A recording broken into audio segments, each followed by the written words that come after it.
XSFM입니다. I, D, W, K. 한편에서는 심한 퍼주기 복지 때문에 망했다고 하고, 또 한편에서는 우리나라처럼 국민의 노동력을 쥐어짜기만 하고 제대로 된 분배를 못해서 망했다고 하고, 그리스의 금융위기에 대한 해석들이 극단적입니다. 원인은 말 안 해주고 결론은 과격하니 원인과 무관하게 하고 싶은 말들만 하는 것이 아닌가 하는 의심이 들기도 하네요. 저희는 오늘부터 시간을 들여 오늘까지의 그리스의 모습을 되돌아보고 그리스의 오늘을 만든 문제들을 찾아보겠습니다. 2015년 7월의 마지막 그것은 알기 싫다입니다.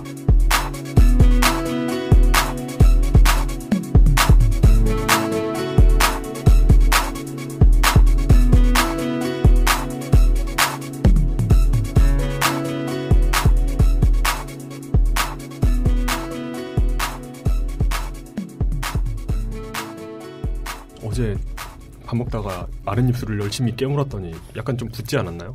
어젯밤에는 이만큼 부었거든요. 아, 부었어요? 네. 아, 진짜? 어젯밤 사진 보여드릴까요? 입술이 좀 크다. 네. 네, 성형한 듯 하네. 어젯밤엔 이렇게 생겼었거든요.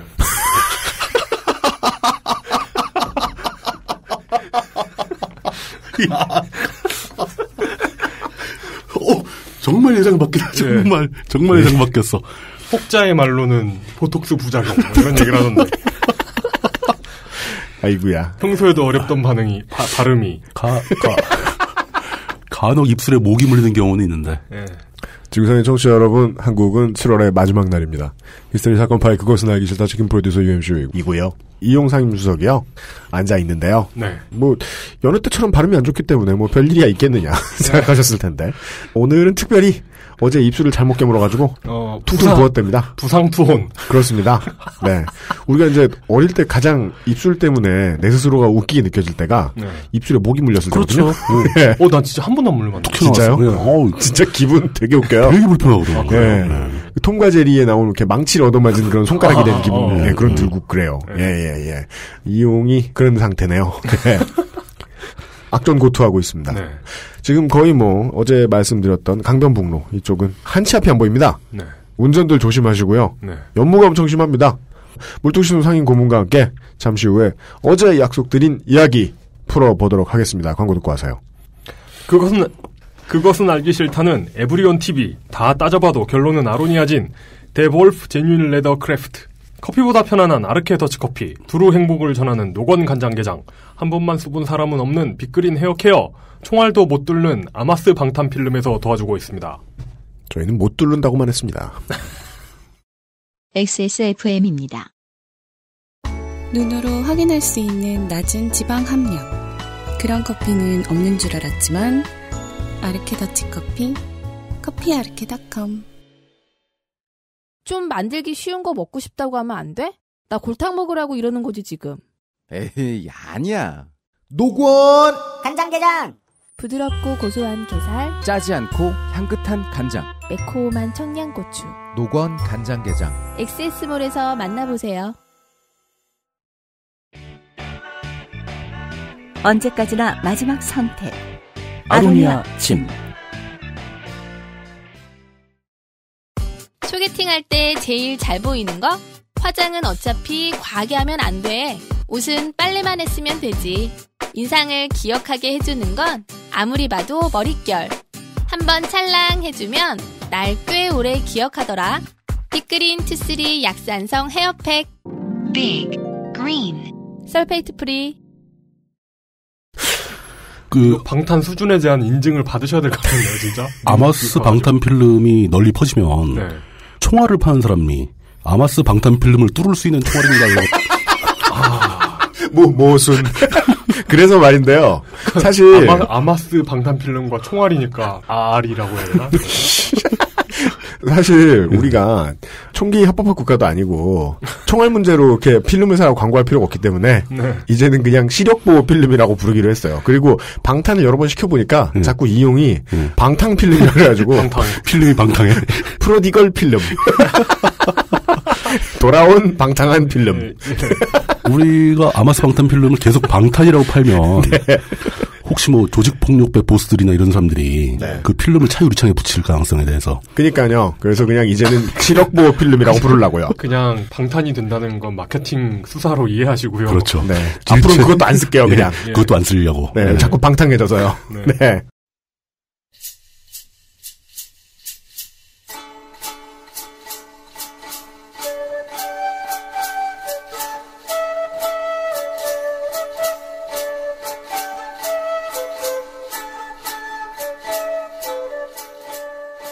시사 역사 오늘까지 그리스 제1화 서문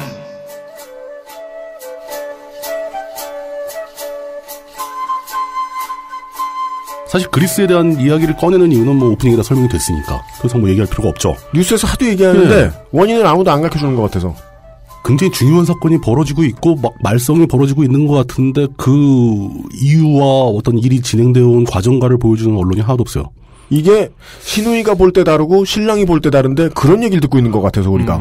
각자 결론만 말하고 있는 거죠. 네. 그 결론만 말하는 사람들도 그 결론이 어떻게 나왔는지 모르나 봐요.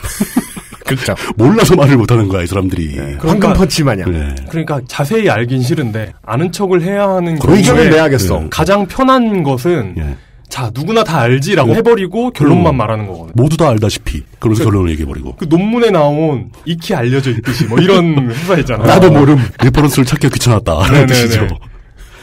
그리스는 지금 EU에서 아주 대표적인 호구 역할을 하고 있습니다. 그렇습니다. 맨날 얻어 터지면서. 그 OECD에서 대한민국의 역할을 하죠. 그렇습니다. 근데 EU에서 호구 역할을 하는 게 더 끔찍해요. 왜냐 그쪽은 결속력이 더 강하거든요. 아, 그렇죠. OECD는 뭐 툴툴면 탈퇴해버리죠 뭐. 네, 거기는 통화도 하나지. 그게 제일 심각한 문제죠. 그 얘기 뭐 나중에 하게 되겠습니다만은. 그렇죠. 예. 어쨌든 오늘날의 그리스가 왜 저 모양 저 꼴이 됐는가 라는 거 그 과정을 이해하려면 천상 이제 그리스에 대한 이야기를 길게 시작할 수밖에 없다. 제우스가 뭘 잘못했는가? 제가 원래 뭔가가 궁금해지면 덕질을 하잖아요. 그러니까요. 예. 덕질을 하면서 그리스에 대해서도 짧으나마 덕질을 예전에 하다가 그리스를 좀 더 재밌게 이해하고 싶어서 뮤지컬 그리스를 찾아봤던 기억이 나네요. 근데 아니 그건 진짜 내가 원고 쓰면서 막상 찾아봤던 그 그리스 뮤지컬은 스펠링이 약간 미묘하게 다른. 우리나라 어른들 용어로 하면 정확히 표현할 수 있어요. 그건 구리스예요. 맞아. 구리스더라고. 그 뮤지컬하고 영화 그리스 얘기를 원고에 쓸까봐 고민하다가 내가 너무 구려서 뺀 거야. 근데 전 진짜로 낚였었거든요. 오케이. 물뚱님도 외면한 개그. 그 구리스는 심하다, 우리 고등학교 때 그 학생 주임 선생님이 애들 야간 자율학습할 때 도망가지 말라고 벽에 발라놓은. 네. 제가 한번 모르고 탔다가 제대로 묻어가지고 엄마 아빠한테 대체 무슨 거짓말을. 진짜 지워지지도 않는데. 예, 그래서 제가 그때 몰래 주유소 알바하는 줄 아셔가지고 엄마 아빠가 어디서 기름밥을 먹고 있구나 이런 거. 근데 웃기는 것은 그리스라는 국가의 이름은 우리한테 너무나 익숙해요. 아, 그렇죠. 그리스 모르는 사람이 어디 있습니까? 인기 있는 신혼여행지. 뭐 그리스 로마 신화 아주 아동용으로 만화책으로 된 그거 무지무지하게 많이 팔렸죠. 마법 천자문만큼이나 많이 나간. 네. 그렇습니다. 그 그리스 로마 신화. 네. 그리고 뭐 그리스에 누가 살았는데 그리스의 철학자 누구가. 무슨 텔레스. 네. 뭐 무슨 텔레스. 무슨 테스. 이런 사람들 얘기 무지하게 듣죠. 네. 그리스에 관련된 단편적인 사실들을 어마무지하게 많이 알고 있음에도 불구하고 정작 그리스의 역사에 대해서는 거의 모릅니다. 그렇습니다. 그래서 모든 언론이 다 결론만 얘기하고 있는 것 같아요. 그러게 말입니다. 실제로 왕과 귀족의 나라였다가 부르주아 상인들이 득세하면서 국왕으로부터 권리를 빼앗아서 권리장전을 만들고 의회를 만들고 그렇죠. 이렇게 민주주의를 만들어낸 국가 영국. 영국의 역사에 대해서 어지간히 또 알아요. 그 나라 역사는 사실 해외에 배 타고 나가가지고 잘난 척하던 역사가 그렇죠, 알면 되니까. 그리고 또 해가지지 않는 나라 뭐 이런 것도 있고. 영국의 의도대로 세계사 시간에는 정말 영국의 의도대로 가르쳐줘요. 마그나 카르타가 어떤 의미를 가지고 있는가를. 그렇죠. 그 사람들이 말하는 걸 막. 예. 그들의 주장을 그대로 전달해준다 이거죠. 네. 뭐 영국도 그렇죠. 그다음에 영국보다 훨씬 다혈질인 나라. 왕을 그냥 단칼에 목을 잘라버리고 혁명을 일으켰다가 다시 황제가 또 나왔다가 이러면서 민주주의를 만들어 왔는데 오늘날 보니까 패션과 음식 문화의 강자가 된 그러면서 사실 속으로는 원자력 발전소를 왕창 갖고 있는 그 프랑스에 대해서도 상당히 많은 분들이 많이 아십니다. 나치를 잉태하고 전 유럽을 전쟁으로 몰아넣은 2번씩이나 그렇게 해서 완전히 망가져가지고 패전하는 바람에 저 나라 망하는 거 아닌가 싶을 정도였다가 다시 살아나서 과학기술의 상징이 되었다가 이제는 EU의 최강 부자로 군림하고 있죠. 그죠. BMW와 메르세데스 벤츠의 독일. 네. 이런 유럽 국가들에 대해서는 어지간히 다 안다는 겁니다. 참 우리에게는 이론적으로 알고 있으면서도 익숙치 않은 거죠. 예. 국산차를 가장 신뢰하는 그런 나라. 국산차를 좋아하는 나라. 예. 외제차를 비하하죠. 네. 그 사람들. 예. 외제차 비하 나라. 예. 심지어 미국도 안 그러는데. 미국이 무슨 수로 그래요? 아니요, 미국도 한참 잘 나갈 땐 디트로이트에선 독일차 타고 가면 욕먹었대요. 아, 그래요? 비웃었대요, 사람들이. 네. 그 디트로이트가 자체가 망했죠, 지금. 그러니까 그래서 요즘 자부심 없는 슬로건 걸고 있잖아요. 미국 차 회사들이. 뭐죠? 디트로이트에서 수입된. 그렇게 얘기해요. 아, 진짜요? 네. 네. 근데 그리스에 대한 이야기를 꺼내면은 그냥 쉽게 말해서 지금 그리스의 대장이, 그러니까 총리가 시리자라는 집단의 당수로 대표로 있는 그리스 총리 치프러스라고 얘기를 하잖아요. 네. 치프러스 앞에 총리가 누구였는지 아느냐? 그것뿐인가요? 아니, 아예 시리자가 정당이냐, 방연합체냐, 무슨 단체냐, 뭐 이런 거 물어봐도 전혀 데이터가 없죠. 동네 이름이냐? 네. 시리아 자치연합 뭐 이런 거. 시리자. 우리는 저 시리자 얘기 자꾸 하면 안 돼요. 그래서 아이폰 쓰시는 분들 방해받습니다. 네. 앞으로는 시땡자라고 부르도록 하겠습니다. 저도 이거를 자료를 준비하면서 상당히 기획한 지가 오래돼가지고 네. 그리스 문제가 어제 오늘 일이 아니잖아요, 지금. 그렇죠. 네. 데이터를 꾸준히 모았는데 저 자신이 너무 모르고 있다는 사실을 알고 깜짝 놀랐어요. 네. 특히 그리스 근대사에 대해서 왜 그렇게 우리가 외면을 했는지 재미가 없는 건지. 이렇게 그리스에 대한 배경 지식이 없는 상황에선 지금 현재 그리스와 EU 사이에서 벌어지고 있는 또 IMF가 등장하고 거기에 독일 메르켈 총리.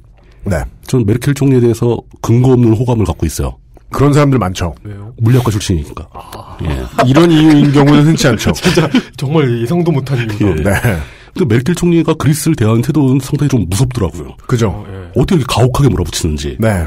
이런 문제를 이해할 방법이 없는 거죠. 근데 그리스 근대사만 연구를 해가지고는 또 역시 알 수가 없어요. 네. 예. 우린 제우스까지 돌아갔다. 제우스가 맞으면 돼.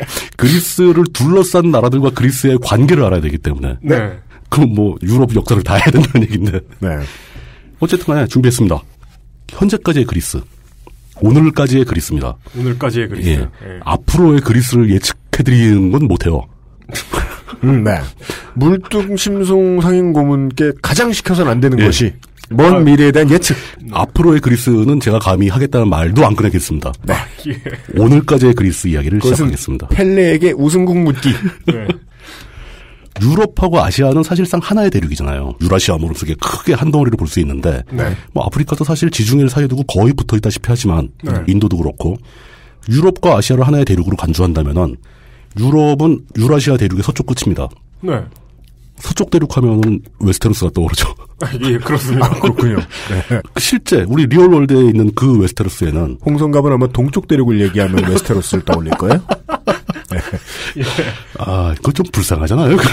보면서 안타까운데 이거 뭐 안타까운데 그거 지적 안 할 수도 없잖아요. 네. 부모여도 못 고쳐요. 이제는 나이가 몇인데. 여기서 말하는 리얼월드의 웨스테로스에는 세븐 킹덤이 아니고 28 킹덤이 있죠. 28 킹덤스. 예, 킹덤스. 28개국이 뭐냐면 EU 가입국. 그걸 EU라고 부릅니다. 예. 그렇게 비유를 해놓고 보니까 이제 딱 떠오르는 게 독일이죠. 독일은 스타크겠지. 네. 원래 돈도 많고. 스타크가 독일의 슈타크라고 해서 네. 뭐 강한 뭐 이런 뜻이거든요. 그죠. 스트롱이죠, 스트롱. 막 갖다 붙여요. 네.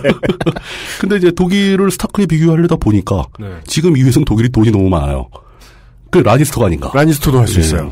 독일이 좋은 거 다 할 수 있어요. 사실 독일 중심으로 모인 거죠, EU 자체가. 뭐 그럴 수 있죠. 독일이 주도했죠. 예. 문재인 대표의 1조는 어디 갔을까요? 10조였나? 돈 많으시잖아. 어디 갔을까요? 금괴. 라니스터 얘기하니까 수다는 거예요. 문재인 대표가 떠오르는 거 없습니다. 제인이 라니스터. 그러니까요. 예. 그러니까요. 예. 프랑스는 왠지 그 티레를 감은 것 비슷합니다. 뭐 하이가든이 있고 장미꽃이 피어 있고. 그죠. 어떻게든 껴보고 싶어하는. 네. 겉으로는 아름다운데 속으로는 이제 원자력 발전소를 잔뜩 갖고 있고. 네. 그리스에게 돈 빌려주고 그거 내놓으라고 막 쪼르고. 네. 그리스를 강력하게 압박하고. 그렇게 협박하고 있는 IMF는 바로 강철은행이죠. 네. 예. 강철은행 맛 우리도 많이 봤죠. 예, 뭐 아주 뭐 흔한 비유죠. 결국 그리스는 이제 강철은행에서 돈을 빌렸다가 못 갚고 최근 시즌에서 완전히 망해버렸죠. 네. 스타니스 바라테온. 그런데 비유할 수 있을지 아니면은 아주 오래전에 로마와 함께 세상을 지배하다가 화산 폭발로 인해서 멸망한 경험이 있기 때문에 타가리엔에 비유할 수도 있을지도 모르겠고. 타가리엔이 가깝겠네요. 근데 용은 없어요. 그리스에 없습니다. 예. 어차피 이제 그 그리스의 근대사를 이해하려면은 그리스가 과거에 어떻게 살았는지를 좀 알아야 되기 때문에. 네, 알아야죠. 어쩔 수 없이 올라갑니다. 네. 삼국시대 수준이 아니에요. 대충 몇 년도입니까? BC 기원 전 2500년 정도로 올라갑니다. 지금으로부터 떨렁 46세기 전의 이야기입니다. 단군의 탄생보다 좀 더 올라가죠. 그렇습니다. 우리가 환을 이길 수 있는 예. 유일한 역사. 환은 이거보다 좀 더 올라가요. 만이죠. 만 단위로 올라가요. 속상해. 환을 못 이겨요 아무도. 네. 이거 뭐 있지도 않으니 이길 수도 없구만. 예. 그러니까 이길 수가 없다니까. 입주에 불과하니까. 네, 예. 이길 수가 없어요. 자, 그리스가 그렇게 시작됩니다. 네. 최초로 그리스라는 이름을 붙일 수 있고 그리스 사람이라고 부를 수 있는 사람들이 현재 그리스 영토 근방에 살기 시작한 것은 대략 기원전 한 2500년. 네. 보통 뭐 짧게 보면 기원전 2000년 이상으로 가야 됩니다. 네. 정확한 기록은 뭐 몇 년 뭐 이런 건 당연히 없겠죠. 그 시절이니까. 고대 그리스의 최초의 문명이라고 할 수 있는 미노아 문명, 미노스 문명이 생겨납니다. 크레타 섬에 존재했던 문명이고요. 미노스 왕의 이름을 따서 미노아 문명이라고 주로 부르죠. 미노스 왕이라고 하면 그리스 로마 신화에 많이 등장을 합니다. 대표적으로 저거죠. 미노타우루스? 예, 미노타우루스 얘기 나오고. 예. 근데 이게 완전히 그냥 신화로 볼 수도 있는데 대략 기원전 2700년경에서 기원전 1500년까지 이 문명이 유지가 되었다고 하거든요. 네. 근데 무슨 근거가 이렇게 뚜렷한 건 아니에요. 그렇지만 그걸 없다고 해버리기에는 근거가 좀 있어요. 크레타 섬에서 이 궁전 유적 같은 게 발견이 됩니다. 이제 뭐 수도가 있었다. 예, 그러니까 흔적이 나오는 거죠. 갑골문 발견 이전의 은나라 같은 뭐 그런 존재죠. 그리고 미노스 왕 자체가 네. 그냥 신화 속의 왕이냐, 네. 아니면 실존했던 왕이냐. 실존했다는 증거가 몇 가지가 있는데 너무 오래된 일이라서 다 믿어주기 애매한. 예, 다 믿어주긴 좀 그렇다. 네네. 예, 뭐 그런데 일반적으로는 다들 있는 거로 인정하는 분위기입니다. 네. 실제로 1900년대에 고고학자 아서 에반스가 크레타 섬에서 이제 미노스 왕의 궁전을 발견했다. 이렇게 되어 있습니다. 미노스 왕 시절이 얼마나 오래된 시절이냐면은 우리가 흔히 얘기하는 그리스 로마 신화의 핵심인 그 호메로스의 일리아드 오디세이 있죠. 네. 네. 그 일리아드 오디세이의 내용 중에 아주 오래된 전설을 얘기하면서 미노스 왕이 얘기 나오는 겁니다. 우리가 보기에는 호메로스 전설 레벨인데 네. 그 전설 속의 전설로 등장하는 수준인 거죠. 그러니까 우리가 옛날 사람들이라고 생각하는 뭉뚱그리는 사람들이 실은 시기적으로 엄청난 차이가 있는 경우가 많아요. 그렇죠. 예. 이집트도 신왕국으로 오면 그럼요. 피라미드를 지은 그 시절이 전설이거든요. 그렇죠, 그렇죠. 예. 이때 당시에 이들이 심지어 문자도 있었어요. 보통 선형 문자라고 부르는 건데 선문자, 선형 문자 이렇게 얘기하는데 미노아 이쪽에서는 주로 선형 A 문자, 선형 선문자 A형을 썼다고 합니다. 네. 근데 선문자 A형은 아직도 해독이 안 된 걸로 제가 알고 있습니다. 이와 유사한 다음번 등장한 문명인 미케네 문명은 선문자 B형을 썼는데 선문자 B형은 해독이 됐습니다.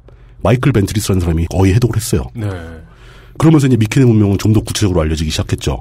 추정하기로 미노아 문명은 해상 무역을 활발하게 했고 문화적으로 굉장히 수준이 높았다고 합니다. 네. 그러다가 이집트, 뭐 키프로스 이런 데하고 다 무역 거래를 했다고 하는데 기원전 1400년대에 들어와서 멸망을 합니다. 갑자기. 그 멸망한 원인이 지금으로서 가장 강력한, 가장 중요한 원인으로 추정되는 것이 테라섬에서 대규모 화산 폭발이 있었고 그 화산 폭발로 이어지는 해일, 쓰나미 때문에 섬 전체가 멸망을 했다. 이게 정설입니다. 그 테라섬은 지금 오늘날 산토리니라고 부르는 섬이죠. 아, 그래요? 예. 거의 화산이에요? 그 산토리니 섬 가면 지금도 그게 있습니다. 이렇게 화산 폭발하고 나온 칼데라 호수 같은 거 있죠. 그 흔적이 있습니다.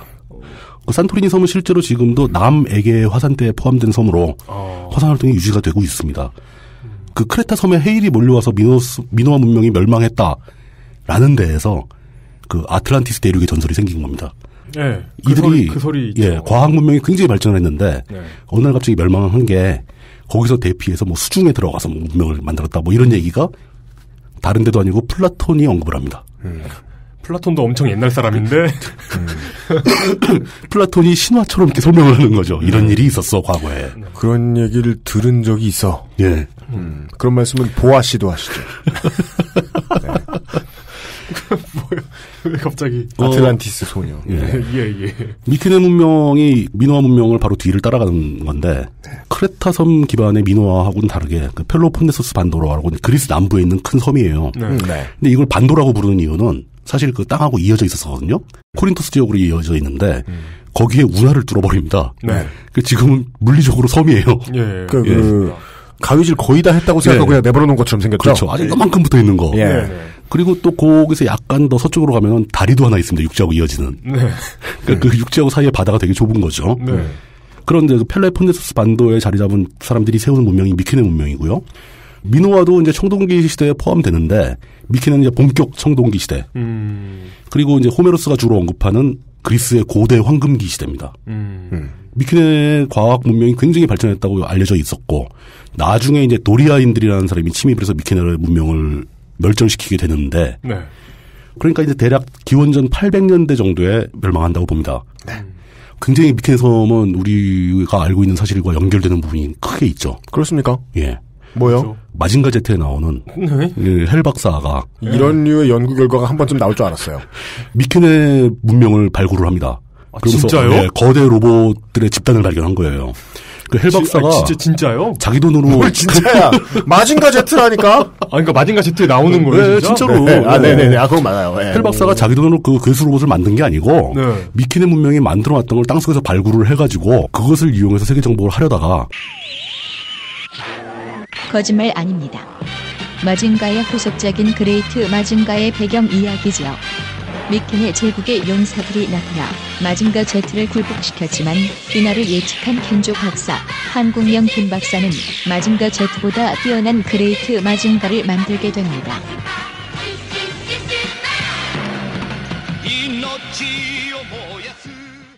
김 박사의 음모에 음모가 아니죠. 김 박사는 막은 거죠.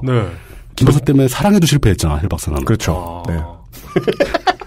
그 굉장히 어떤 그리스 비극적인 페이소스가 있는 그런 있죠. 작품이구나. 마징가 제트는 굉장히 의미가 있는 작품입니다. 우리가 이제 트랜스포머의 이론을 믿어주지 않는다면 이족 로봇의 시초. 예. 그것이 미케네다. 예. 흐름에 몸을 맡기자.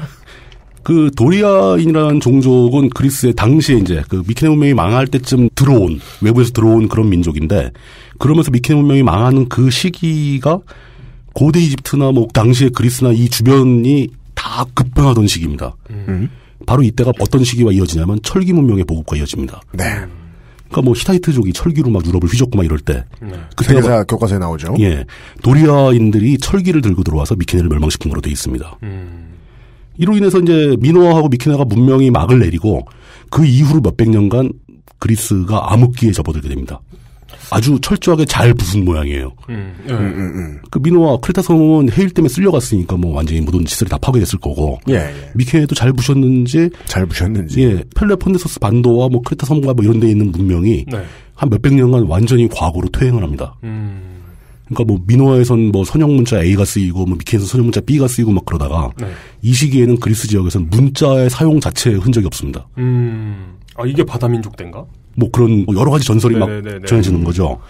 보통 우리가 미노아, 미케네 그리고 그리스 본토의 키크라데스라는 문명까지 합쳐가지고 세 개를 에게 문명이라고 통칭을 하는데 에게 문명이 망해가는 사이인 거죠.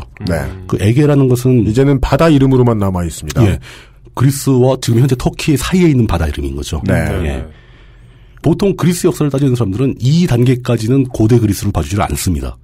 신화의 영역이라고 보는 거죠. 그래요? 예. 자료도 많지 않고 고대 그리스 하면 바로 그 다음 단계 에게 문명이 몰락을 하고 암흑기가 지속되는 시간이 1200년 기원전 1200년에서 기원전 800년 정도 되는데 그 사이에 살금살금 지중해 연안, 지중해 동부 연안 이쪽에 다른 문명들도 다 같이 파괴가 돼요. 이상하게. 그러니까 아마 철기 문명이 휩쓸면서 기존에 쌓았던 청동기 문명들이 다 파괴되는 그런 현상이라고 볼 수도 있을 것 같은데 그냥 사람들의 문화가 퇴행을 하면서 문자 사용 중단되고 그러다가 그리스의 도시국가들이 탄생하게 되는 겁니다. 암흑기를 거치면서. 페니키아 사람들이 문자를 들고 옵니다. 뭐 그런 일이 있었고. 그게 이제 그리스 알파벳이 되지요. 예. 실질적으로 많은 사람들이 고대 그리스로 분류하는 그 시점은 어떻게 보냐면 뭐 설이 분분한데 그 중에 제일 좀 믿음직한 설은 저겁니다. 기원전 776년에 그리스 여기서 최초의 올림픽이 열립니다. 그 기록이 뚜렷하게 남아있고. 고대 올림픽? 예, 고대 올림픽이죠. 뭐, 쿠베르탱의 현대 올림픽 말고. 그러니까 5단 입고 하시는. 예. 남자들만 하는. 그렇죠. 여자와 노예는 들어올 수 없고. 뭐 이런 거죠. 그 직후부터 그리스의 도시 국가들, 그쪽 명칭은 이제 폴리스라고 그러죠. 경찰이 아니고. 선글라스가 아니고. 예. 그 폴리스들이 이제 아주 우리가 지금 얘기하는 현대시대에 우리가 얘기하는 그리스 문명을 꽃피우기 시작합니다. 정치, 경제, 문화, 철학, 예술, 건축, 과학, 기술, 수학 모든 분야의 문화가 다 발전하죠. 네. 사실 단적으로 얘기하면 서구 문명의 기초를 다 닦은 겁니다. 네. 그렇습니다. 이게 굉장히 크죠. 그리스라는 그 독립된 국가가 서구 역사에 어떤 큰 영향을 끼친 게 아니라 네. 고대 그리스 시절에 만들었던 그 기초적인 문명의 시발점. 예. 이것을 만든 걸 가지고 그리스는 2000년이 넘게 지금까지 자랑하고 있는 거예요. 근데 이게 허튼 일이 아니라는 거죠. 실제로 그랬으니까. 네. 서구의 과학기술, 과학 문명이 다 그리스 문화에 기반을 두고 있거든요. 그렇습니다. 르네상스란 것도 사실 예. 그리스의 문명을 되살리는 거니까요. 그렇죠. 여기에 유일하게 이게 아닌 좀 이질적인 문화가 크게 섞였다면 기독교 문명밖에 없죠. 맞습니다. 그리스 사람들이 큰 소리 칠만 하거든요. 네네. 그리스는 큰 소리 칠만 하다라는 게 여기까지 얘기가 되고, 그리고 그때 고대 그리스의 그 문명의 황금기 시대에 우리가 알고 있는 단편적인 그리스 인명들, 사람 이름들, 뭐 플라톤 다 써져 나옵니다. 호메로스, 사포 이런 사람들이 문학이고, 네. 페리클레스 이런 사람은 정치인이죠. 헤라클레이토스, 뭐 제논, 데모크리토스 이런 사람들 과학자, 수학자 이런 사람들이고, 그렇죠. 예. 철학자, 뭐 소크라테스, 피타고라스는 또 수학자이자 철학자이고, 플라톤, 아리스토텔레스 이런 사람은 다 이 시절 사람입니다. 그리고 다 겸업하죠, 이 양반들. 그렇습니다. 만능이죠. 예. 그 직업군이야말로 이승 의견가들이었다. 최근에는 어떤 분은 축구도 하시고. 예. 네. 이승 의견가. 진짜 이승 의견가죠. 이승 의견가. 이승 의견가의 시대죠. 예, 전성시대였죠. 예, 물뚱님의 선조들입니다. 저는 한 2000년 정도 지각한 거예요. 예. 그렇죠. 그때도 아마 이승에 대한 의견을 많이 내고 예측은 다 틀렸을 겁니다. 그리고 많은 의견과 어떤 골몰한 그 우리나라 서울시장들이 그 한강변 개발에 골몰하듯이 의견에 골몰하던 예. 시대. 의견에 골몰았던 시대. 의견의 시대. 남이 안 낸 의견을 한번 내보려고 발버둥치던. 물뚝 의견 내던 시절. 네. 고대 그리스가 언제 끝나는가 요거는 이제 하도 오래된 일이라서 그렇죠. 예. 이게 정설이다 이게 맞다라고 얘기하기 힘들어요. 예. 가장 일반적인 주장은 그 유명한 알렉산드로스 대왕이 그리스를 정복한 시점까지를 고대 그리스를 봅니다. 알렉산더 더 그레이트. 예. 어떤 사람은 고대 그리스가 로마에 병합된 시점을 고대 그리스의 끝으로 보기도 합니다. 그럴 수도 있죠. 예. 왜냐하면 그리스라는 어떤 국가 체제가 다 붕괴한 시점이 그 시점이니까. 네네. 근데 그것도 애매한 게 그리스는 사실 단일 국가는 아니었잖아요. 도시국가의 연합이었거든요. 네. 근데 로마조차도 도시국가를 모두 점령한 게 아니거든요. 네. 일부는 완전히 지배해서 총독을 파견하고 일부는 자치권을 인정하고 세금만 받고 뭐 이런 식으로 됐기 때문에 정확하게 맺고 끊는 게 좀 없는 사람들이에요. 네네네. 망하려면 확실하게 망하든가. 아, 예. 의견만 내고. 그렇게 고대 그리스가 끝나고 나서 이제 찾아오는 게 헬레니즘 시대인데 헬레니즘 시대는 이게 그리스 역사에 포함되기보다는 그냥 유럽 역사입니다. 네. 그래서 유럽의 헬레니즘이 널리 보급되는 시절까지 금긋고 고대 그리스 그 앞까지. 예. 헬레니즘이라는 건 사실 그리스가 만든 문명이 국가체제를 넘어서 지중해 연안으로 퍼져나가는 시대라고 볼 수 있는 거죠. 그러니까 그리스의 것들이 그리스의 국경선을 넘어가는 시기. 그리스의 의견들이. 그리스 의견과. 예. 그렇습니다. 그리스의 인력이. 예. 넘쳐 흐르던 시기. 따라서 문화사로 놓고 보면 여기까지도 그리스의 역사라고 볼 수도 있고. 그렇죠. 그리스 사람들이 여기까지 우리 역사라고 주장해도 그렇게 크게 틀린 건 아니라는 거죠. 네. 우리는 아직도 그리스 문자의 치세에 살고 있는 거죠? 그럼요. 문제는 이제 그 당시에 위대한 알렉산드로스 대왕. 네.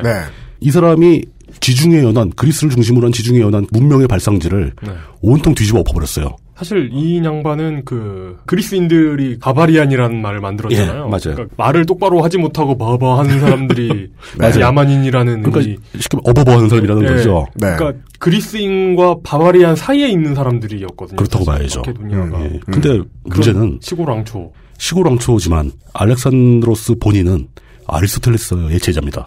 예. 인텔리였어요. 네. 시골 왕초들이 되게 유학을 보내죠. 네. 도시로. 의견 몇 개 듣고서 난 개화됐어. 그래서 터무니없이 큰 꿈을 꾸기 시작해서 그래서 김용옥 다리 놓듯 온 나라를 정벌하고 다니고 돌아가자마자 마케도니아의 왕이 되어가지고 그리스를 정복하기 시작해서 남쪽으로는 이집트, 동쪽으로는 인도 북서부까지 페르시아 제국까지 포함해서 당시로서는 세계로 알려진 문명한테 보여지고 있는 거의 모든 지역을 다 점령해버립니다. 그렇죠. 그렇습니다. 그리고 아주 젊어서 죽어버려요. 김 박사가 본 것이 맞다면 알렉산드로스 왕은 로봇과 싸워 이긴 거예요? 제대로 한 거죠. 네. 세계 정복을 제대로 한 거고 당시 알렉산드로스 대왕한테는 김 박사가 없었어요. 그렇습니다. 안타깝게도 말려주는 사람이 없어가지고. 네. 참 아직도 옛날에 읽었다가 기억나는 게 네. 알렉산더 대왕이 예. 이집트를 정복합니다. 예. 정복하고 거기 있는 신들을 부정하면 지배할 수가 없으니까. 그렇죠. 거기 예. 있는 신들을 인정하기 위해서 신탁을 예. 받습니다. 거기 신전에 예. 들어가가지고 몇 가지를 물어보는데 그 중에 기억나는 게 내 아버지를 독살한 자가 누구냐 이렇게 물어봤더니 신탁은 그거였습니다. 이제는 내가 너의 아버지이기 때문에 대답할 수가 없다. 갖다 붙이는 거죠. 네. 404 아버지 낮밤 뭐 이런 상황에 네 오류. 그 신이 저거잖아요. 이렇게 숨소리 슉 내면서 I'm your father 그런 거죠. 예. 네. 그 헬레니즘 시대가 꼽히면서 알렉산드로스 대왕이 다 회집는 바람에 정작 그리스 본토는 어떤 일이 벌어졌냐면 중심지였던 펠로폰네소스 반도라든가 그리스 네네. 땅들이 문명의 변두리로 밀려나는 효과가 나오는 겁니다. 네. 알렉산드로스 대왕 거기는 많고 많은 땅 중에 하나에 불과해. 니들 본거지라고 더 높을 거 없어. 라고 하면서 그때 이제 떠오르는 중심 도시가 안티옥이죠. 그 안티오케이아. 그게 이제 성경에 많이 나오는 안티옥입니다. 네. 예. 그리고 뭐 알렉산드리아 뭐 이런데 뭐 이집트에 그런 식으로 엄청 빠른 속도로 제국을 하나 세우더니 알렉산드로스가 죽자마자 또 엄청 빠른 속도로 제국이 해체가 돼버립니다. 네. 사실은 여기서 써먹으려고 제가 트위터에 멘션을 하나 남기고 왔죠. 뭐라고 남기셨습니까? 급하게 세워진 제국은 급하게 망한다. 물펠레 뭐 이렇게 해가지고 명언을 하나 써놓고 그거를 제가 방송 중에 인용하려다가 시간차 명언. 5분 전에 내가 말했으므로 네. 명언임. 물뚝의 예고예요. 예고 명언 뭐 이런 거. 양심에 찔려서 참아 못하고 네네. 진상을 토해내고 말았습니다. 예. 알렉산드로스가 세운 마케도니아가 이제 몰락의 길을 가게 되고 그 강력한 마케도니아라는 큰 제국이 망하기 시작하자 그 옆에 있는 나라들이 점점 융성하기 시작하죠. 네. 지배를 받던. 그러니까 이집트에서 이제 프톨레미 왕조가 막 시작되고. 영어로는 톨레미. 예. 예. 그리고 뭐 마케도니아의 이곳저곳에서 막 저항을 합니다. 동부 지중해는 완전히 난장판이 되죠. 막 각축장이 되는 거죠. 네네. 예. 그 와중에 로마가 성장하기 시작합니다. 그러니까 헬레니즘 시대의 마무리를 로마가 내리는 건데 사실은 네. 그 로마가 성장을 하는데 그 주변 국가들이 로마를 견제하기 시작하거든요. 예. 근데 그럼에도 불구하고 마케도니아가 아직 덜 망해서 덜 망해서 예. 몇 번 이겨요. 네. 이집트하고 한 번 붙어서 이기기도 하고. 네. 그리스의 유명한 폴리스였던 스파르타. 네. 스파르타의 본진을 텁니다. 누가요? 로마가요? 마케도니아가. 예. 아마 그때가 스파르타 본진이 처음으로 털린 거라고 제가 알고 있어요. 네. 뭐 그러니까 그렇게 하다가 결국은 그 강성했던 마케돈도 로마한테 당하는 거죠. 로마한테 밀려나가고 헬레니즘 시대에 그 수많은 제국들이 막 서로 싸우고 제휴를 하고 제휴가 아니죠. 제휴는 회사들이 하는 거고 동맹을 맺고 막 연합하고 이 헬레니즘 시대의 지중해 연안 국가들의 역사는 굉장히 흥미롭습니다. 네. 하지만 사실상 이때부터 그리스는 슬슬 변방국이 돼가고 있었던 거예요. 그러니까 한마디로 정치적으로는 어딘가에 속해버리게 된다. 그렇죠. 자기네가 그 문화적으로 헬레니즘의 기반을 다 깔아놓고 자기네의 의견으로 유럽을 다 문명화시켜놓고 그러면서 그 싸움은 점점 밀리면서 쇠락해가는 과정 그리고 헬레니즘의 마지막 순간 그리스가 로마의 정복을 당하는 거죠. 그러면서 그리스는 사실상 독립국으로서의 가치가 사라져버립니다. 네. 간단하게 25세기 정도의 역사를 정리해보겠습니다. 미노스와 미케네 문명, 폴리스의 시대. 저희들은 뭐 민주주의의 도입 같은 얘기는 우리한테는 별로 중요하지 않기 때문에 가볍게 건너뛰었고요. 평상시 속도면 지금쯤 미케네 문명이 망했어야 되는데 엄청나게 눈이 휙 지나가게. 그리고 저것도 있어요. 그리스 문명이 뭐 폴리스가 최초로 공화정을 도입하고 막 민주주의를 도입했다고 하지만 남자들만 했잖아요. 오늘날 생각하는 민주주의하고는 많이 다른. 과도돌 투표. 어떻게 보면 귀족정이에요. 귀족정. 네. 흰돌 까만돌 투표. 조개 껍데기 뭐 이런 거. 네. 그리고 알렉산더 대제국, 마케도니아의 흥망. 그것도 참 얘기하면 재밌는데 그리스 입장에서 보기엔 그것도 변방이잖아요. 지금도 마케도니아가 그리스 바로 머리 위에 있습니다. 네. 국가로 있습니다. 이젠 국가로 있죠. 그 마케도니아라는 명칭에 대해서도 마케도니아랑 그리스랑 좀 알력이 좀 있죠. 네, 그리스 사람들의 핏줄 속에는 그 이름이 재수없게 들릴 거예요. 네네네. 만약에 마케도니아와 그리스의 국경지대가 조금만 서남쪽으로 이전을 했으면 서남쪽? 팔레스타인과 이스라엘처럼 온 세계의 스타가 됐을 겁니다. 그럴 수도 있죠. 왜요? 거기는 센터잖아요. 전쟁하기 가장 좋은 자리잖아요. 그럼 서남 쪽이 아니고 동남 쪽이에요. 아, 동남 쪽에. 네, 이 병이 성가봐. 너 나한테 무슨 짓을 한 거냐. 그리스에서 서남 쪽으로 하면 이탈리아가 로마가 나옵니다. 그러니까. 어째 신발끈이 풀려있더라, 내가 오늘. 지중, 네. 왜 지중해에서. 아, 깜짝이야. 서남 쪽으로 하면 지중해죠, 진짜. 네네. 감사합니다. 네. 그리고 로마가 들어오면서 혹은 마케도니아가 전쟁을 여러 번 치르면서 그리스는 얼마나 사람들이 보았을 때 지도를 그리면 본능적으로 가운데 그리는 곳이 있고 바깥쪽에 그리는 곳이 있어요. 그렇죠. 그리스는 얼마나 바깥쪽으로 밀려났는가를 그리스는 잘 안 보여요, 지도에. 25세기 어치 정도 해서 설명드렸습니다. 그리고 그리스 지도를 이렇게 머리에 그려보면서 가장 장애가 되는 건 그리스의 해안선이 무척 복잡합니다. 해안선이 되게 복잡하죠. 네. 그리고 그리스와 머리를 맞대고 있는 다른 나라들이 네. 하나같이 이름이 다 어려워요. 예. 그렇습니다. 예. 광고 듣고 와서 잠시 후에는 로마 제국. 뭐 빨리빨리 지나갈 겁니다. 비잔티움까지. 네, 로마 제국, 비잔티움 제국. 네. 그리고 그리스에 관련된 건 너무 많다. 그리고 투르크 이야기까지 오스만 투르크 정리를 해보도록 하겠습니다. 금방 돌아오지요. 안녕하십니까, 마요입니다. 지금 듣고 계신 방송은 히스테리 사건 파일 그것은 알기 싫다입니다. XSFM입니다.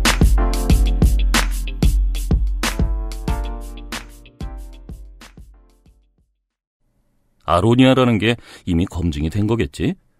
원산지 사람들은 사실 신경도 안 쓰는 거 아닐까? 육식을 많이 하는 사람들이니까 고혈압 예방에 좋다거나 체르노빌의 방사능 오염 생존자들 치료제 정도로 쓴다거나 그 정도는 돼야 믿고 먹지. 다 알아보셨나요? 다 사실입니다. 언제까지나 마지막 선택. 아로니아 진. 야, 너 혼자 다 먹냐? 말을 귓등으로 듣네. 아이, 나 이런. 좀 노건 간장게장. 부드럽고 고소한 게살, 짜지 않고 향긋한 간장, 매콤한 청양고추. 노건 간장게장. 엑세스몰에서 만나보세요. 주름과 질감이 살아있지만 변형되지 않고 두꺼운 가죽 제품. 선명한 색상에 일반 명품을 웃도는 퀄리티의 가죽 제품. 황야의 1위 데볼프 제뉴인 레더. 지금까지 그래왔듯 당신의 자부심이 되어드리겠습니다. Devolf Genuine Leather. 어젯밤에 스마트폰 게임을 좀 오래 했나? 눈이 피곤하네. 스마트폰 오래 보고 눈이 피곤하다면, 액정이 깨질까 불안하다면 시력 보호와 액정 파손 방지 두 가지 기능을 필름 한 장에. 시력 저하의 주범 블루라이트를 강력하게 차단해주고 외부 충격에도 스마트폰 액정이 깨지지 않도록 보호해줍니다. 방탄필름 국내 최다 판매 브랜드 아마스가 세계 최초 놀라운 가격에 특별 판매. 미노스 문명에서 시작해서 로마의 패권 팍스 로마나 근처까지 왔어요. 우리가 그 청취자들을 테러할 수 있는 기회를 많이 의도적으로 놓치지 않았습니까? 아시리아도 그 사이에 있었고. 네. 그때 그 사이에 중요한 사건 되게 많았죠. 네. 그 야가 들어가는 시땡을 넣을 수, 땡리를 넣을 수 있는. 네네네. 수많은 기회가 있었으나. 아까 그 시땡자 얘기로 충분히 했어요. 예. 네네. 충분히 참았고요. 예. 반도에 사니까 말이에요. 그놈이었던 왕국의 역사를 배워서 국사가 편합니다. 한국은. 왕조 교체사. 네. 등장인물들이 별로 변화가 없어요. 국사가 편해요. 이슬람 유산 덕질기 때도 그렇고 상당히 복잡한 국사 얘기를 좀 나누고 있습니다. 민족도 많이 나오고 국가 이름도 뭐 옛날 이름 뭐 요즘 이름 막 뒤섞이고 일단 등장인물들이 이름이 길고 힘들죠. 익숙치 않고. 예, 익숙치 않고. 이제 로마가 강성해지기 시작하면서 그 지중해 연안 그 유럽의 기원이죠. 사실 서유럽은 되게 늦게 발전한 거고. 그렇죠. 초반에는 지중해 동부 연안 이쪽이죠. 거기서 이제 문명이 발생하면서 계속 그 로마가 그리스의 바로 서쪽에 있는 그 장화 모양의 섬에서 발원한 로마가 섬이 아니라 반도. 반도에서 로마가 세계를 차츰차츰 먹어가기 시작합니다. 서유럽까지 막 진출하고 뭐 영국 섬까지 진출을 하죠. 그럼 로마는 이제 그리스를 완전히 무력으로 지배를 하게 됩니다. 건선, 무좀에 시달리는 발같이 생긴 그리스를. 예. 네. 갈라진 발 같잖아요. 발바닥이. 이탈리아 반도는 무슨 긴 장화같이 생겼는데. 그죠. 그리스는 신발을 안 신은. 그렇습니다. 그런가? 예. 그쪽 역사를 볼 때 흔히 나오는 얘기가 이거죠. 로마는 그리스를 무력으로 지배했지만 그리스는 로마를 정신적으로 지배했다. 그렇다. 뭐 이긴 너무 널리 알려진 얘기를 다들 아실 겁니다. 로마 양반들은 그리스인 노예를 가정교사로. 예. 근데 이게 어떻게 보면 그리스 입장에서는 정신승리 같은 얘기잖아요.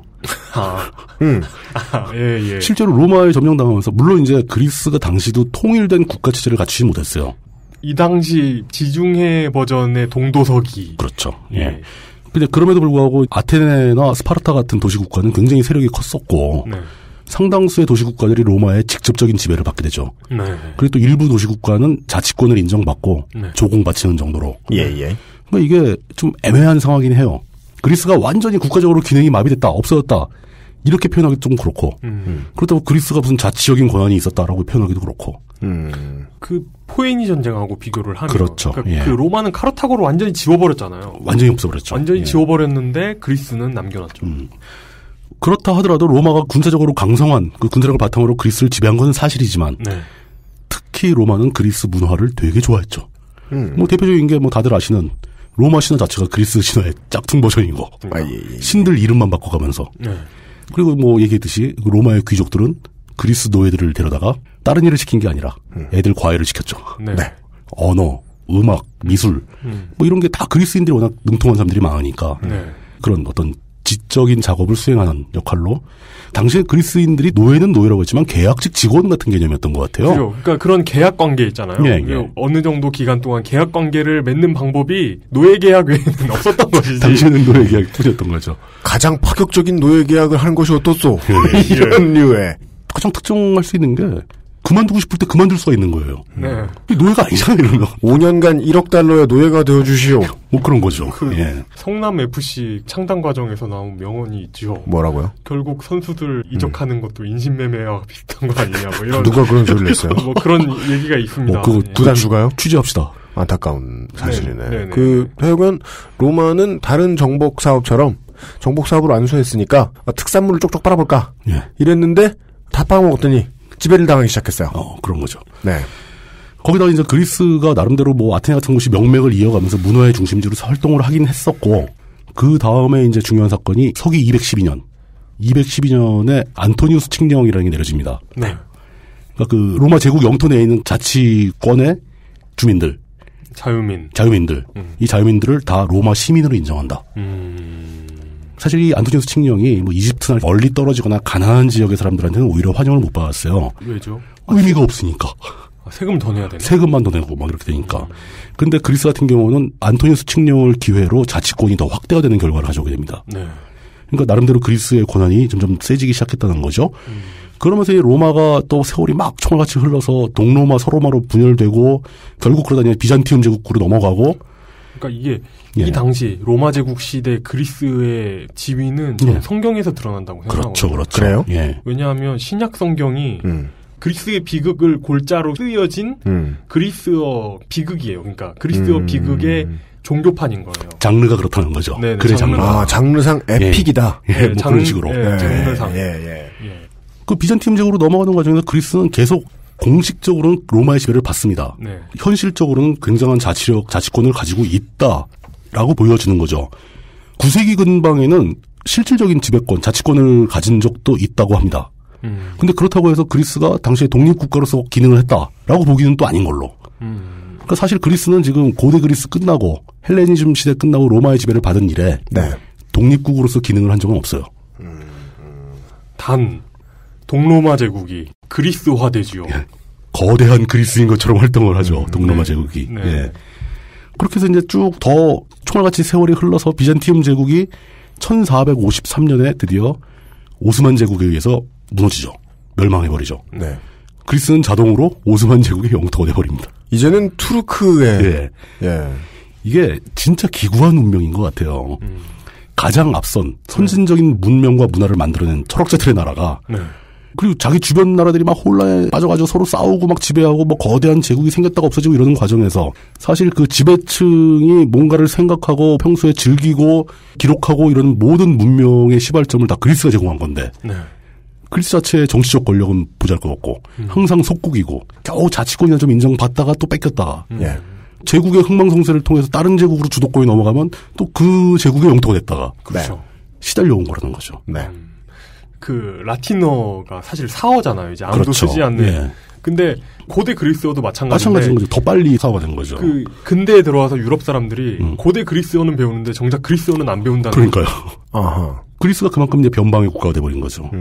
이제 더 이상 새로운 문화를 만들지도 못하고 정치적 권력도 없고 자신들 스스로 문명을 발생시킨 서구 문명의 기초를 닦은 사람이면서도 북쪽에 있는 마케도니아의 지배를 받다가 서구 사람들이 관심이 있었던 건 화석화된 과거의 그리스의 과거에 아주 오래된 진짜 멋지다고 생각한 그리스에서 그 문명을 전달받아서 화려하게 만들어낸 다른 제국의 문명을 쓰는 거지. 네, 지금의 그리스는 현대의 아니었다. 그리스는 서구 유럽에서는 관심이 없다는 거죠. 우리도 결혼식장 만들 때나 관심을 가지지. 저기 저 사우나 만들 때도 사우나 안에 가면 그 헬레니즘 문명의 흔적이 있어요. 그렇습니다. 이렇게 뭐 항아리에서 물 나오고 그런 거. 예. 근데 다른 게 있다면 그리스에서는 대리석으로 만들던 게 우리는 거의 석고나 FRP 같은 거로 만들고 네. 그런 차이가 있죠. 결국은 헬레니즘 시절에는 그리스는 또 한때 잘 나가던 이집트한테 압박을 받았던 적도 있고 이제 뭐 로마의 지배를 받다가 또 오스만 투르크의 지배를 받고 사실 오스만 투르크는 현대 터키로 맥이 이어지는 거고 네. 터키하고 사이가 안 좋을 수밖에 없는 거죠. 계속 치고받으니까. 사실 고대 그리스까지 넘어가면 예. 지금 터키가 점유하고 있는 영토의 상당수가 이미 고대 그리스의 영토. 그렇죠. 서로 이렇게 거죠. 시차를 두고 섞여 있는 거죠. 네네. 이게. 그리스와 터키는 현실적으로 영토 분쟁이 없을 수가 없는 나라입니다. 네. 일본과 우리가 독도 가지고 분쟁하는 거는 그리스 사람들한테 얘기하면은 비웃을 거예요 아마. 아유 줘버려. 야 그거 가지고 뭘 그래요. 그 사람들은 주로 한 주 단위로 덩어리로 줬다 뺐었다 막 그래요. 네네네. 이때 또 좀 흥미로운 상황이 하나 있는데 오스만의 지배를 받게 되는 순간 네. 사실 오스만 제국은 그리스 입장에서 보면 상당히 이질적인 문화입니다. 그죠? 그럴 수밖에 없죠. 애초에 무슬림이고. 이쪽은 헬레니즘인데 네. 완전히 다른 이질적인 문화가 자기네를 군사적으로 무력으로 정치적으로 지배를 하게 되니까 이 시점에 그리스의 상류층 지식인들이 대거 서유럽으로 이주를 하게 됩니다. 오스만의 지배를 피해서. 네. 이게 바로 르네상스를 꽃피우는데 하나의 원동력이 되는 거예요. 르네상스가 서유럽인들이 자발적으로 그리스 문명으로 복구하려는 운동이라기보다는 네. 그리스 지식인들이 대거 그쪽으로 이주하면서 그런 움직임에 가속을 시켰다. 네. 중요한 요소가 될 수 있겠네요. 그럼요. 그리스는 여기서 또 할 말이 있는 거예요. 야, 결국 르네상스라는 건 우리나라 사람들이 가서 다 한 거야. 이렇게 얘기할 수도 있는 거죠, 그리스에서는. 유럽에서는 뭐 아니라고 막 얘기할 수 있지만. 네. 그 기독교 문명과의 관계는 기독교가 전래된 이래 동로마 제국으로 가면서 이제 그리스는 사실상 그리스 정교회 또 뭐 동로마에서 하던 그 정교회의 중심이 되긴 합니다. 네. 그리스는 계속 뭐 개신교나 천주교 구교에 비해서 그리스 정교회의 지배를 받는 나라예요. 예. 그리고 한때 오스만의 지배를 받으면서 많은 수의 그리스인들이 무슬림으로 개종을 합니다. 네. 그리고 그리스의 전통은 그렇게 무슬림으로 개종한 그리스인들은 혈통이 그리스 민족이라 하더라도 그리스는 안 봅니다. 그래요. 삐집니다. 예. 어디는 오스만 사람이다. 투르크 사람이다. 이렇게 분리하게 되는 거죠. 어디에 그 오더닥스라는 말을 붙여놓으면 그렇게 좀 고집이 세지는 것 같아요. 아유, 고집 세죠. 역사가 깊은 나라 사람들이 특히 고집이 세요. 우리 어른들은 그 단어를 오소독소다.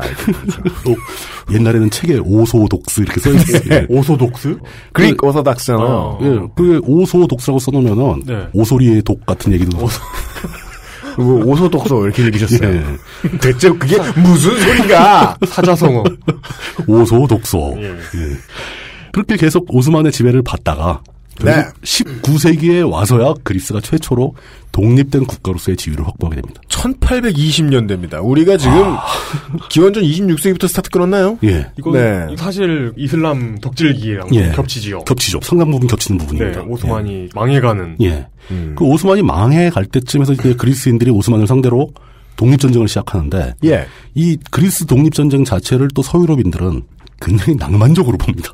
이 사람들 입장에서는 그냥 피 터지는 일인데 그쪽에서 보기에는 굉장히 멋진 일이라고 봤던 것 같아요. 이 어떤 치열함과 저 낭만은 그 서유럽인들이 배우는 고대 그리스어와 그렇죠. 그런 거죠. 민중 그리스어의 차이만큼이나 그렇죠. 현실인데 지금 그리스가 독립전쟁을 하는 것은 그러니까요. 근데 바깥에서 볼 때는 아이고 저 약거리 로맨틱하고 야 드디어 그 예전 그리스 문명이 다시 꽂힐 필요인가? 그 스파르타 전사들이 깨어나는가 뭐 이런 독립전쟁에 참여한 예전 서유럽이나 그리스 쪽 지식인들이 야, 게릴라전 같은 거 하지 말고 그리스 전통에 맞춰가지고 보병들이 줄 맞춰서 진격해야 되는 거 아니냐. 네. 물론 뭐 강 건너 불이라고는 말 못합니다. 국제적 도움이 있었습니다. 물론 그렇죠. 서구 열강 입장에서는 그리스를 독립을 시켜놔야 두고두고 오스만을 계속 견제할 수 있죠. 견제할 수 있는 거죠. 사실 그 사람들은 최근 18세기, 19세기 이때쯤에서 그 오스만이 강성했을 때 그때를 악몽으로 기억할 겁니다. 네. 유럽인들은. 그러니까 스페인 남부와 그리스 남부의 교두보를 끊어놓는 일은 네. 온 유럽이 관심이 있었으니까. 그게 자신들의 어떤 테두리를 울타리를 쳐준다라고 보고 있는 거죠. 결국 프랑스나 영국, 러시아 등이 이 전쟁, 그리스 독립전쟁에 개입을 하게 되고 그때 러시아의 외무부 장관을 하던 요한니스 카포디스트리아스 이름하고 성을 좀 끊어주십시오. 예, 요하니스가 이름이겠죠. 예, 요하니스가 이름이고요. 카포디스트리아스가 성인 겁니다. 카포디스트리아스가. 예. 이거 참 익숙치 않은 문화를 접한다는 것. 맞습니다. 네. 이 사람이 그리스인 출신, 혈통을 그리스인으로 갖고 있는 러시아 외무부 장관이었는데 네. 이 사람들이 이제 프랑스, 영국, 러시아의 합의에 의해서 최초로 생긴 그리스의 제1공화국의 초대 대통령으로 됩니다. 그게 1829년이에요. 죄송합니다. 네. 근데 유럽 사람들 생각에 그리스가 공화정이 되는 게 당시 19세기 초반이잖아요. 1829년이면. 그 공화정 자체가 마음에 안 들었던 걸로 보입니다. 왜 안 들었을까요? 바로 군주제로 변화를 시키죠. 왜 그랬을까요? 뭐 여러 가지 분위기가 있었겠죠. 프랑스의 경우를 유추했을 수도 있고 아니면 자기들의 말을 잘 들어야 되는데 리더가 좀 절대적인 권한이 있어야 되지 않겠느냐. 아, 그러니까 네. 이게 오스만 투르크의 속령이었던 거잖아요. 그렇죠. 중동 쪽은 에미르들이 있으니까 에미르들을 밀어주면 말을 잘 듣더라. 이 형이 그렇죠. 무슨 포인트를 지적한 거냐면 네. 유럽의 열강들이 중동 다루듯 우리가 이제 중동을 놓고 지도에 놓고 그렇죠. 얼마나 심하게 장난을 치는지에 대해서 꾸준히 얘기해 왔잖아요. 네. 그 정도까지 하는 양반들이 왕이 없던 나라에 왕 꽂아주는 건 일도 아니다. 그리스라고 다르게 접근했겠느냐. 예. 그 사람들 생각의 방향은 거의 비슷했던 거죠. 그러면서 갑자기 군주제가 돼버립니다. 네. 그렇다고 그리스 사람을 꽂았느냐? 피추른 다 그리스 사람들이에요. 아이고. 피추른만, 혈통만. 아유. 그러니까 뭐 바이에른 출신의 5톤, 4톤, 5톤 할 때 그 5톤 말고 이름이 5톤입니다. 동생은 2돈 반 뭐 이런. 드리커터. 아버지는 60. 그 5톤이 초대 국왕이 되고 네. 금방 또 데마크 출신의 그 요르요스. 그러니까 바이에른에서 데리고 오고 덴마크에서 데리고 오고 그 요르요스 1세라는 사람이 이건 강화도에서 데리고 오는 것보다 몇 배는 심하잖아요. 유럽 사람들이 우리보다 통이 크다니까요 이게. 그러게 말입니다. 예. 그런 식으로 국왕들이 막 서게 되고 독립을 하긴 했는데 사실 이게 그리스 자력으로 독립했다고 보기 힘든 거죠. 예. 볼 수 없죠. 유럽 열강들이 독립을 시킨 거예요, 강제로. 오스만을 막기 위해서, 그리고 오스만을 압박하기 위해서. 네. 그 오스만 제국으로부터 독립한 것 자체가 서구 유럽 열강들의 뜻에 따라 벌어진 거고, 네. 독립하자마자 세웠던 공화정이 한 칼에 없어진 것도 역시 서구 유럽 열강들의 뜻에 따라 그렇게 없어지게 되는 거죠. 이렇게 했을 때 이걸 과연 진짜 진정한 독립이라고 볼 수 있겠느냐. 그리스 역사, 그리스의 근대사는 이렇게 힘들기 시작을 합니다. 그러니까 어떻게 보면 이게 바로 그리스 문제의 핵심이죠. 우리 또한 우리도 비슷해요. 네이션 빌딩의 과정에 있어서 혹은 그 이전의 역사에 있어서도 자기들 마음대로 뭘 해본 게 되게 오래됐다. 되게 오래되고 네. 굉장히 어려울 수밖에 없는 환경에 서 있는 사람들이다. 다른 모든 거를 다 생각 안 하고 국가 만들기에 있어서는 특별히 필요한 체질이 있는데 그 체질 없다. 없죠. 그리고 그 체질도 2000년간 놀면서 다 잊어버리는 걸 수도 있겠지만 실제로 그런 체질도 어디 저 외딴 호주 옆에 따로 떨어져 있으면 충분히 나라를 세우고 잘 합니다. 네.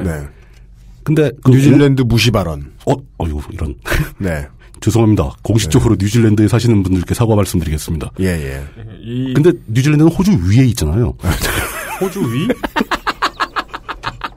지구본 뒤집기 기술. 아래인가? 옆만 아니면 돼. 네네네. 옆이잖아요, 근데. 사실상 옆인가? 네. 우리나라도 사실 네. 고려 조선 다 마찬가지지만 나라 세우고 왕 바뀔 때마다 중국에 허락받은 게 사실이죠.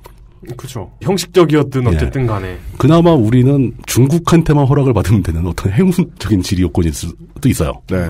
물론 이제 구한말 끝나가면서 이제 왕조 자체를 일본에 의해서 치우게 되고 또 일본의 지배를 받고 또 일본으로부터 해방되고 독립하는 과정에서도 네. 결국은 미소의 영향을 받았고. 네. 그렇죠.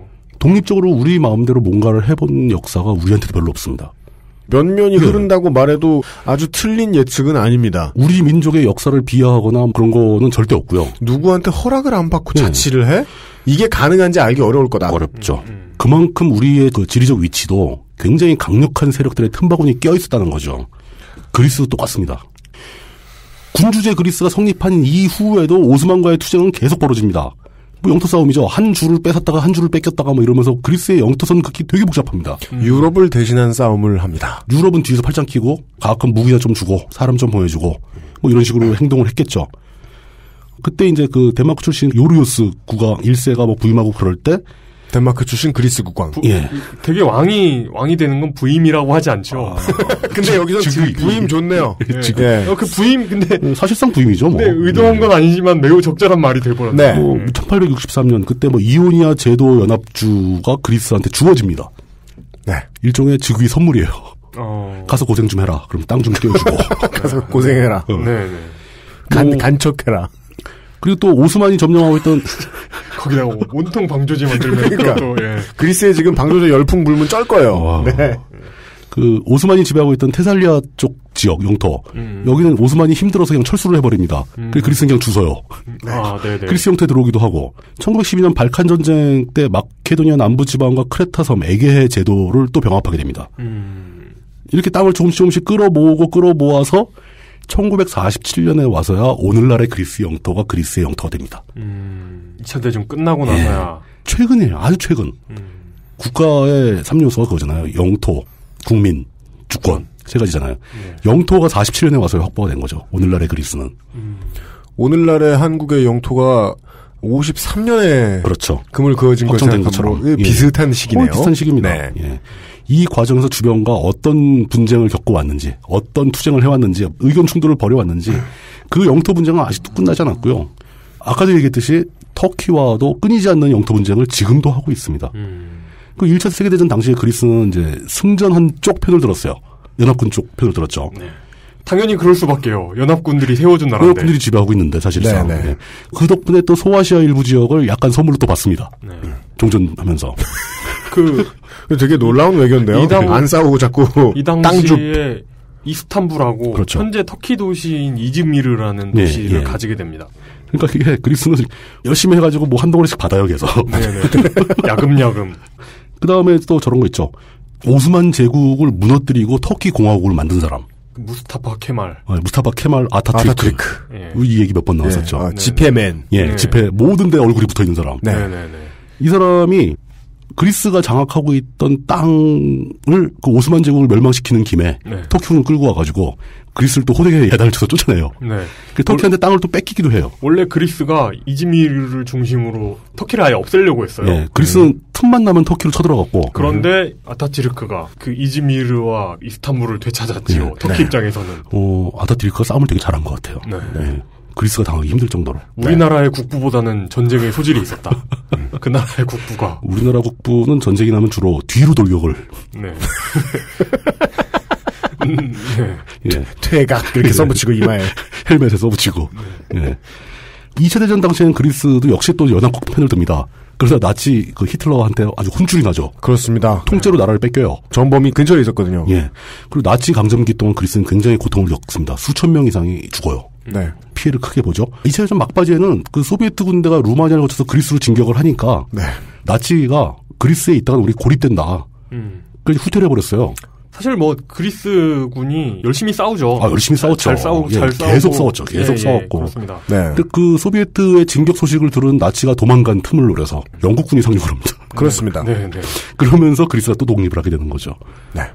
그 이후 그리스는 2차 대전 끝나고도 상당 시간을 자기들끼리 내전을 하면서 시간을 보내게 됩니다. 굉장히 파란만장한 얘기죠. 2차 대전 끝나고 나서. 끝나고도. 그 내부에 이제 공산당 계열이 성장하게 되고, 또 거기서 이제 흔히 말하는 자유주의 진영하고 또 싸움이 나고, 또 어느 한 진영을 독립운동한 공로를 인정해줬다가 다시 박탈하기도 하고, 아주 혼란스러운 일이 벌어집니다. 여기까지가 오늘의 역사 이야기고요. 지금부터는 앞으로 할 내용들인 거죠. 그렇다면 그 앞으로 내용을 안 보더라도 지금 그리스의 정치가 어떻게 흘러갈지 대충 보일 것 같은데요. 이제 밑밥은 다 깔았습니다. 오늘 얘기한 게 의의가 있던 거죠. 그리스 부도 사태를 다룬다. 뭐 그리스가 IMF하고 싸우는 거, 독일하고 싸우는 얘기를 다룬다면서 뭐하러 그 고대 그리스 얘기를 했겠는가. 좋아서? 물론 좋아하시기도 하시죠. 하지만 재미있지 않았을까요? 혹시? 이런 바람도 있지만 하지만 이유는 있다. 다른 납득할 만한. 정리해보면 그리스는 분명히 서구 문명 기준으로 말했을 때 인류 문명의 발상지입니다. 그리고 인류 문명을 만들어낸 사람들이에요. 그들은 그것만으로도 그들의 후손이라는 것만으로도 충분히 존중받을 자격이 있고 네. 인류 문명 발전에 기여한 사람들이다. 옳습니다. 라는 게 하나가 있고 두 번째 그런데도 불구하고 그리스는 실질적인 독립국가로 존재한 기간이 매우 짧다. 자기들이 세운 나라로? 예. 자기들이 스스로 어떤 정치적 지배를 하고 있는 독립된 국가로 기능한 그 시간이 매우 짧다. 물론 이제 및 역사 증거가 충분하지 않은 문명 제외하면 네, 전설적인 문명 제외. 네. 뭐 전설적인 문명으로 치면 우리도 막강해요. 고조선이 있는데 뭐. 우리는 뭐 보통 지배에서 써야지. 네. 예. 미노스나 미키네 같은 거 빼면 사실 독립국가로 작용한 기간은 별로 없습니다. 대부분 도시국가 시절 과거는 그랬고 네. 현대 겨우 19세기 초반에 와서야 독립국가가 그나마 명색을 갖췄다. 네.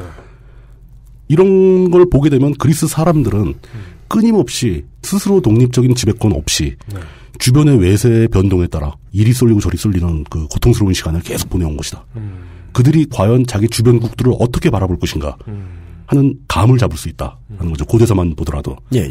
세 번째, 뜻밖의 그리스는 굉장히 늦게까지 왕정을 유지했던 나라입니다. 자이던 타이던. 네. 국왕이 있었어요. 부임한 왕. 예. 부임왕.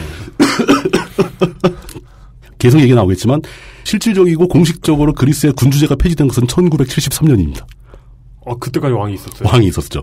그리고 왕은 실제로 지금도 있습니다. 그래요? 예, 군림하고 있지는 않지만 그때 군주제가 폐지됐지만 왕 본인은 공식 폐위식을 가진 적이 없어요.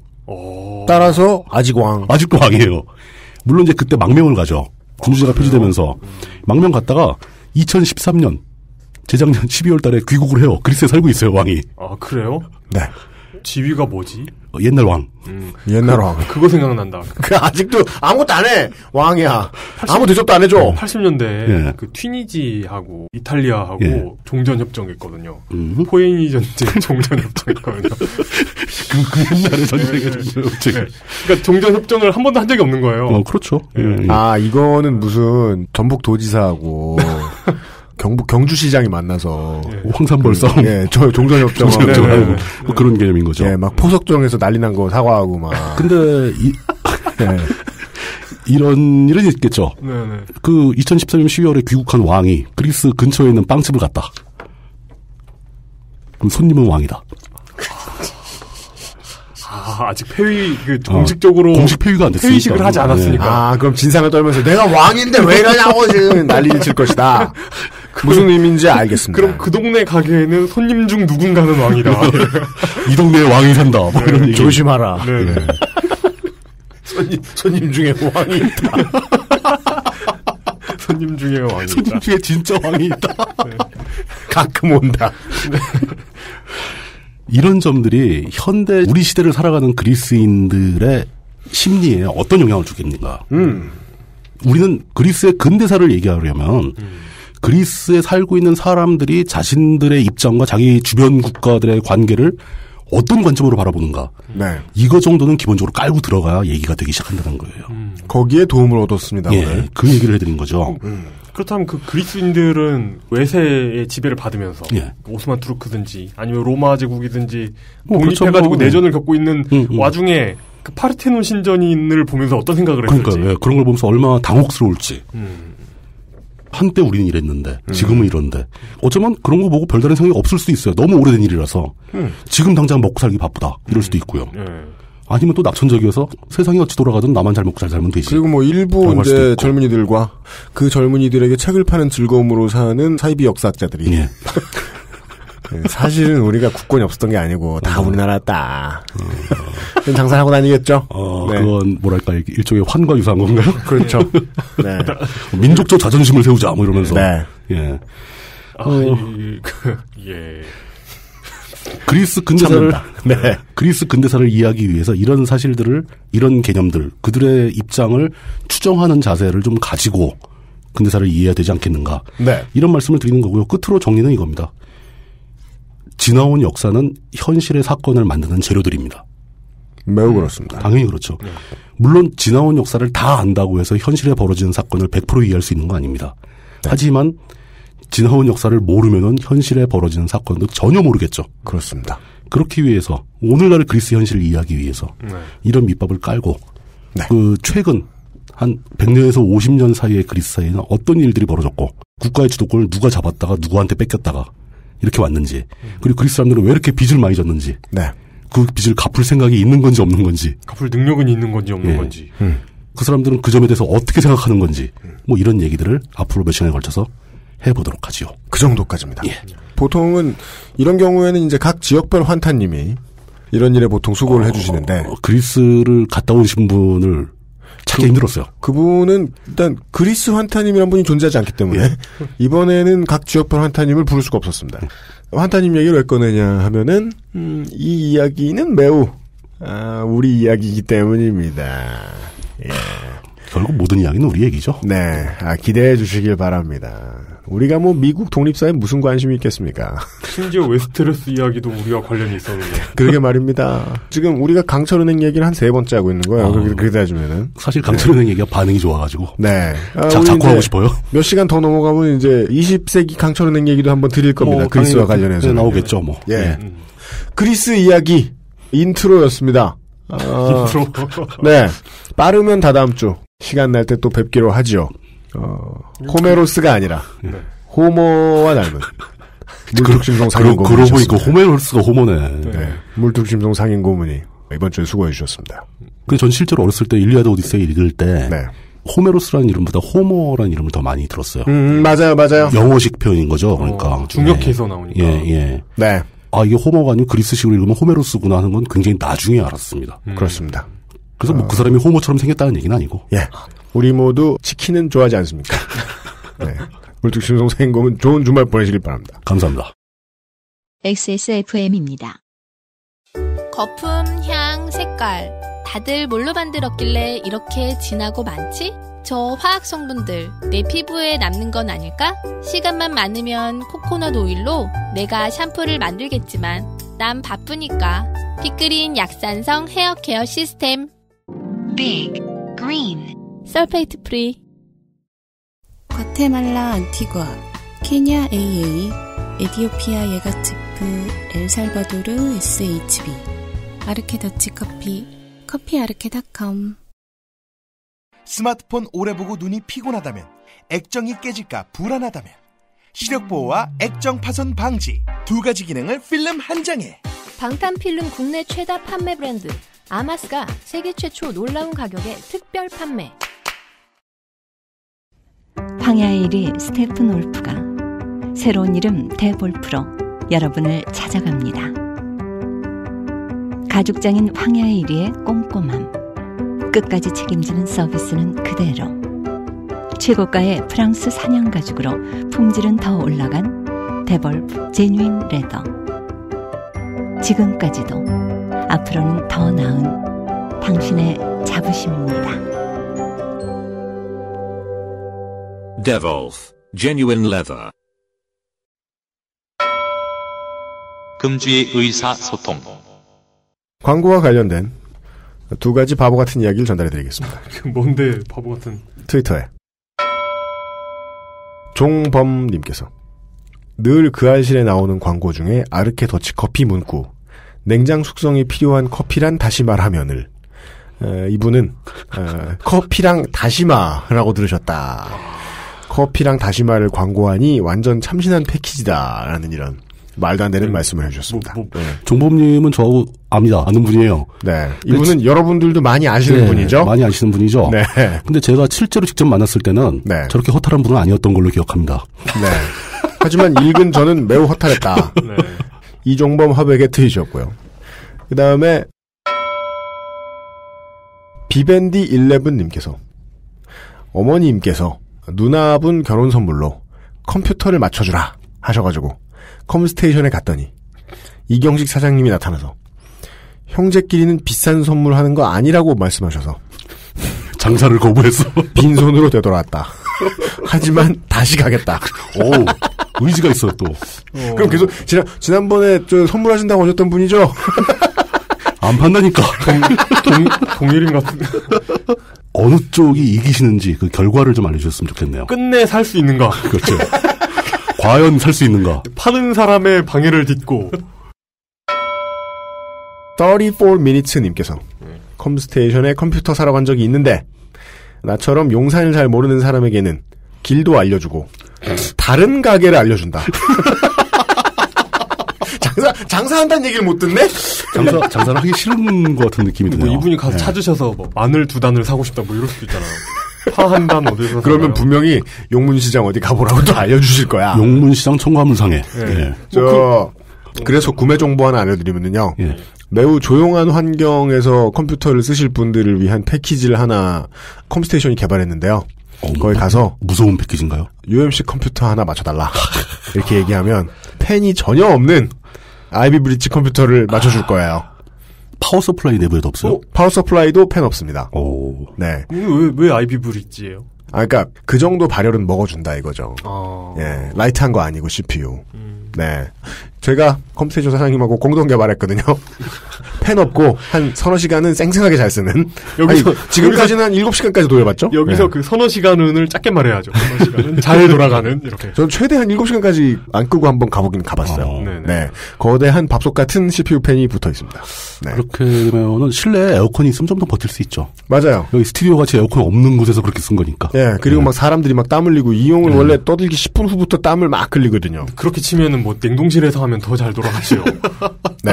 하도 그러니까 제가 가장 답답해할 때가 우리 아로니아니 사장님도 그렇고 컴스테이션 사장님도 그렇고 황야예리님도 그렇고 장사를 어떤 시점부터는 안 하려고 그래요. 그게 사실은 일반인 사장님의 마음이거든요. 돈이고 뭐고 인생의 퀄리티가 떨어진다 이게 돈만 벌려고 하면. 그렇지. 네. 예. 그래서 실제로는 적당히 해보면 부자가 될 수 있을 만큼 벌 수가 없어요. 네, 사람이 맞아요. 좀 사람답게 살려면. 그러니까 부자가 되는 사람이 따로 있는 거죠. 그러게 말입니다. 사람같이 살기를 포기한 사람들이 부자가 되는. 하여간 열심히 일 안 하시는 컴퓨터 사장님을 위해서 장사되는 방법에 대해서 알려드렸고요. 다음 주 이 시간에는 대한민국이 조용하면 이슬람 유산 덕질기를 하고 안 하겠다는 소리 같네요. 대한민국이 입을 좀 다물고 있으면. 네. 사슴이 장대에 올라 수금을 켜면. 네. 그러면 이슬람 유산 덕질기를 하고 안 한다는 얘기는 아니다, 성가봐. 네. 예. 홍성학 기자가 이렇게 얘기해놓으면 원고를 준비 안 할 수도 있기 때문에. 아, 그렇구나. 네. 아니, 자기한테 나오라는 얘기가 없기 때문에 원고 준비 안 하겠다, 뭐 이런 식으로 트윗을 하더라고요. 얘는 꼭 이쁜 척을 해요. 그러니까. 귀척하는 홍성갑 덕질인을 만나실 수도 있고요. 네. 뭔가 빡센 일이 생기면 맞춰서 저희들이 전달할 수 있는 것들을 전달을 해드리도록 하겠습니다. 연수의 책임 프로듀서와 이용 상임수석과 물뚝심송 상임고문과 이현아 엔지니어가 수고하고 있습니다. 다음 주 이 시간에 왜 옆에 있던 한 명을 빼놓습니까? 명이요? 초코가 코를 골고 있습니다.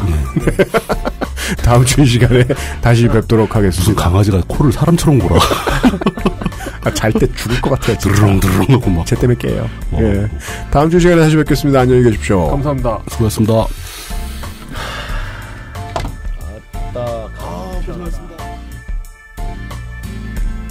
XSFM입니다. I, D, W, K